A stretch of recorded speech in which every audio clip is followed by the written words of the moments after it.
Hi friends, welcome to my channel. My name is Jessica J. This is Jessica J Create, where I create and share with the hopes of inspiring and connecting with you. In today's video, we are going to be going over the results of my 7-year anniversary dress plan. You would have heard about this in my last video where I was attempting to finish up some of my summer sewing as well as, well, make this dress. So if that's something you're interested in, stick around. We're going to jump right into it. So the theme for our anniversary was music, art, love. My husband and I met in high school at Milwaukee High School of the Arts. I was in orchestra and he was in theater. So needless to say, we love art and we just find it very inspiring. And so we wanted to, get reconnected to that initial thing that really brought us together. What we did was we booked a room at the St. Kate, which is an art hotel downtown Milwaukee. It is absolutely amazing and fabulous. Like, they have an art gallery. All of the rooms are art inspired. It's just really beautiful and inspiring place to be in and a little bit upscale. So with that in mind, when I was designing my dress, I just really wanted something that was classy and sexy and artistic, but not overboard. And I think I really accomplished that. So I was really inspired to create this dress based on the lace curtain fabric that I had in my stash and a few different photos I saw on Pinterest, which I'll just pop up for you to take a look. Some of the main key aspects of the dress that I wanted was for it to obviously highlight the lace and be a mini dress, because I've never actually made a mini dress. Modesty, I'm just not usually that type, but I don't know, I wanted to go for that sex appeal, a little bit different. I was concerned about it looking too bridal. Even though it is my 7-year anniversary, it's not really a new wedding or anything like that, or even a vow renewal, so I just had that in the back of my mind. I think I really achieved those things when I set out to find the pattern. I had a few different options. At the time, Burda and Vogue patterns were on sale in stores. I did not have anything in my stash that I really loved, so I knew I would have to buy something, and I am not buying a pattern full price, and I didn't want to buy a PDF pattern. So the two Burda patterns that I was debating on were Burda 6423 and then Burda 5835. And then I had two Vogue options, which were Vogue 8766 and Vogue 9325. I did end up going with Burda 6423 simply because I liked that it was princess themed. I love the neckline with the strap. I love that it was two different dress pattern pieces, so it wasn't just like I'm throwing the lace on top of, or like doubling the pattern to add a lace overlay, but it was like intentionally designed to have that lace overlay, which was really nice and easy. Overall, for my skill level, it just seemed like a fairly quick and easy make. Famous last words, but it did seem like a fairly quick and easy make, and the Burda patterns were only $3 versus the Vogue being, what, $6, $7 in there. So that is what I went with, and I'm very happy that I did. It's a great pattern. I recommend it for everyone. My fabric we've already kind of talked about, but I did go ahead with the lace curtain, which was in my stash.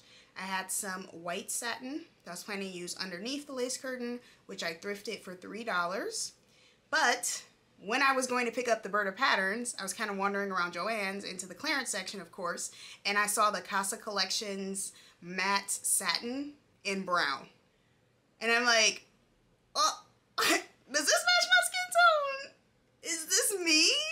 What? And I had to have it. Like, I've never been able to get that like sheer look because all the nudes don't match me, okay? So I immediately got really, really excited.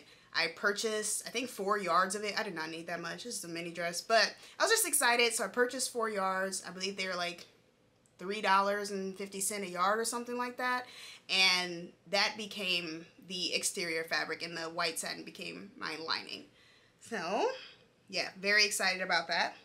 I also purchased a brown zipper from Hobby Lobby, and then I had brown hook and eyes from my stash that I don't know, picked up somewhere at some point.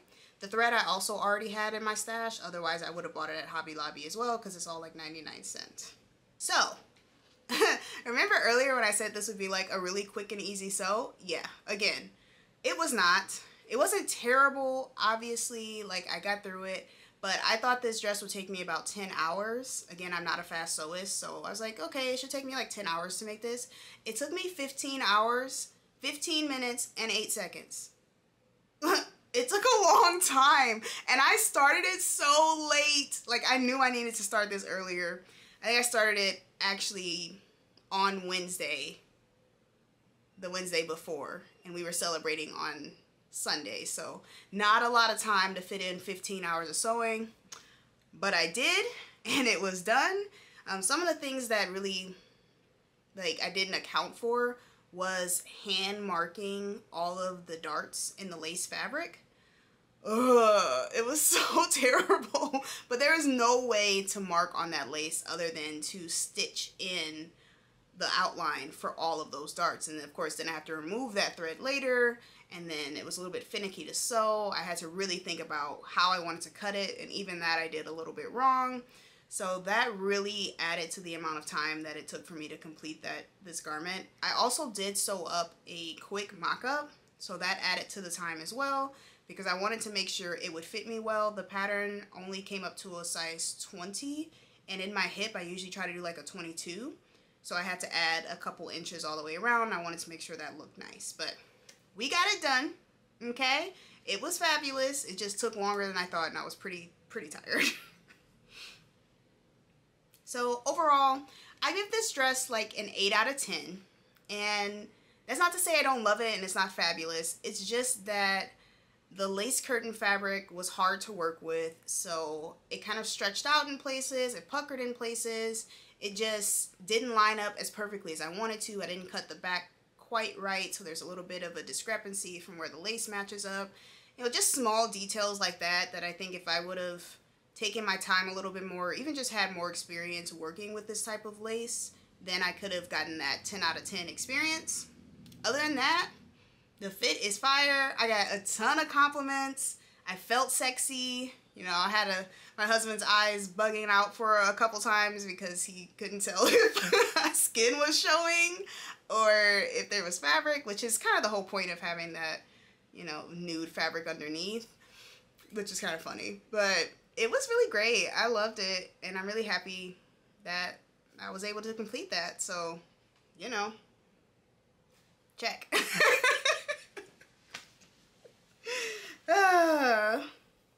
Anyway, thank you so much for hanging out with me today, talking about my anniversary dress, 7 years down, many more to come, and I hope you're with me for that time as well. So if you like this video, give it a thumbs up, subscribe, be my friend, let me know in the comments what you think of my dress. Please be nice.